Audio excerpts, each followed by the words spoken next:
নমস্কাৰ বন্ধুসকল, অন্য এটা মোৰ নতুন ভিডিঅ'লৈ আপোনালোকক স্বাগতম। বহুদিন হ'ল ভিডিঅ' বনোৱা নাই আৰু ক'তো যোৱাও হোৱা নাই। তো আজি মই চাউথ শালমাৰা মানকাচৰত গৈ আছোঁ।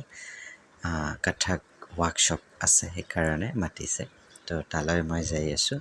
তো অলপ সময় বেলতৰি ৰখিলোঁ, ৰখাৰ পিছতে ধুবুৰীলৈ যাব লাগিব যিহেতু, সেইকাৰণে ধুবুৰীৰ বাছত উঠি কিনে মই মৰ্ণিং উঠি কিনে যাই আছোঁ। আৰু 8টাত যিহেতু মোৰ লঞ্চ, তো লঞ্চেদি যাম। তো তৎক্ষণাতে যাই আকৌ লঞ্চখনো পাই গ'লোঁ। অলপ সময় দেৰি হ'লে কিজানি আজি নাপালোৱে হয়। আৰু ইমান ভিৰ, আজি লঞ্চত বহুত মানুহ, তলে ওপৰে জেগা নধৰা হৈ গৈছে। আৰু আজি লঞ্চত প্ৰায় 400ৰ পৰা 450মান যাত্ৰী আছিল।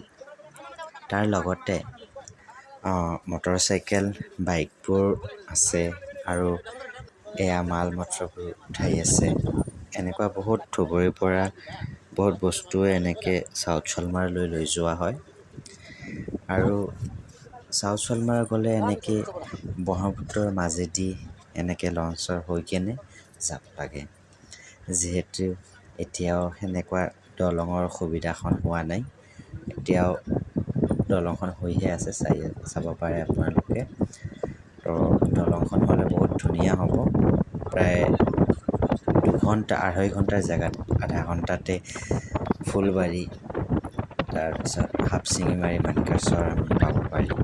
কিন্তু এই সময়ত ব্ৰহ্মপুত্ৰৰ মাজেদি প্ৰায় 2.5 পৰা 3 ঘণ্টা অতিক্ৰম কৰিব লাগে লঞ্চত।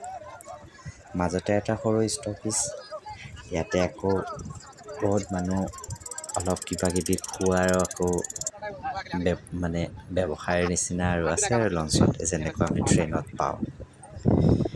আৰু এইখন দলং যে চাই আছে, এইখনেই হৈছে ভাৰতবৰ্ষৰ সৰ্ববৃহৎ দলং হ'বলৈ গৈ আছে, যিখন ধুবুৰীৰ পৰা ফুলবাৰীলৈ। আৰু মাজতে মোকো অলপ দেখাই দিছোঁ ৰ'দ, তাৰ ওপৰত ইমান ধুনীয়া আকাশ, পানী, মাজতে আমি লঞ্চত। বহুত ধুনীয়া এটা মুহূৰ্ত। ভয় লাগে যদিও বহুত ভাল লাগিছে। চাওকচোন, এই মানুহবিলাকে ব্ৰহ্মপুত্ৰৰ মাজত এনেকৈ মাছ মাৰি আছে। কিমান সাহস, কিমান সততাৰে পাব পাৰে। সঁচাকৈ বহুত ধুনীয়া। চাৰিওপিনে পানী আৰু পানী, ওপৰত আকাশ, তলত পানী, মাজত আমাৰ লঞ্চ। চাউথ শালমাৰা অভিমুখে লঞ্চ। আমাৰ অসম আৰু মেঘালয়ৰ পৰ্বত, পাহাৰবোৰ এনেকৈ চাব পাৰি। তাৰপিছতে 2.5 ঘণ্টা অতিক্ৰম কৰি আমি পালোহি, ঠিক মই চৰখনৰ নাম নাজানো যদিও, সুধিবলৈ পাহৰি গৈছোঁ বাৰু। এইটো নামটো মই পিছত কেতিয়াবা আৰু জনাম। তো ইয়াতে আমাৰ ষ্টপেজ লঞ্চৰ। এনেকৈ লঞ্চৰ পৰা নামিলোঁ ময়ো। নামাৰ পিছত অলপ দেখাই আছোঁ, চাওক। মানে ঠগীখন, একচুৱেলি চিৰিখন কেনেকুৱা কাঠৰ এখন ওপৰত, এইখন দি নামিব লাগে। তাৰপিছতে আকৌ কাষতে এখন দোকান, মই একো খোৱা নাই বাৰু, এনেই দেখাইছোঁ আৰু। লঞ্চৰ পৰা নামি কেনে আকৌ প্ৰায় 2 ঘণ্টা জাৰ্ণি কৰি যাব লাগে মানকাচৰ। আৰু মই য'ত নামিছিলোঁ, ইয়াৰ পৰা বটল বা হাপচিঙিমাৰী প্ৰায় 10 মিনিটৰ ৰাস্তা। এইখন মই বৰ্তমান হাপচিঙিমাৰী পাইছোঁ। ইয়াৰ পৰা 1.5 ঘণ্টা অতিক্ৰম কৰি যাব লাগিব মানকাচৰ। যিহেতু মোৰ ক্লাছ মানকাচৰত, সেইকাৰণে মই মানকাচৰ যাই আছোঁ। আৰু এইখন হাপচিঙিমাৰীখন, এইখন হাপচিঙিমাৰী কলেজ দেখাই আছোঁ অলপ অলপকৈ।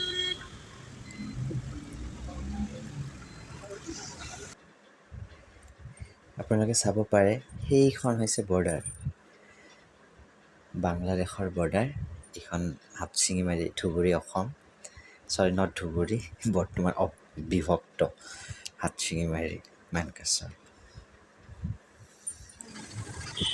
এনেকৈ 1.5 ঘণ্টা অতিক্ৰম কৰি আহি পালোঁ মানকাচৰত। ইয়াতে মোক যোনে মাতিছিলে, দাদা বাপন চাহা।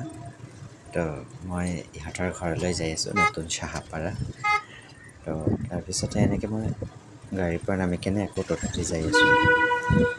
যাই থাকোঁতে আকৌ অলপ সময় নিজকে দেখুৱাইছোঁ কাৰণ ভাগৰি গৈছোঁ বহুত, গোটেই দিনটো প্ৰায় জাৰ্ণি এনেকুৱাই লঞ্চ গাড়ী ট'ট' এনেকৈ কৰি ফাইনেলি আহি পালোঁ, নামিলোঁ।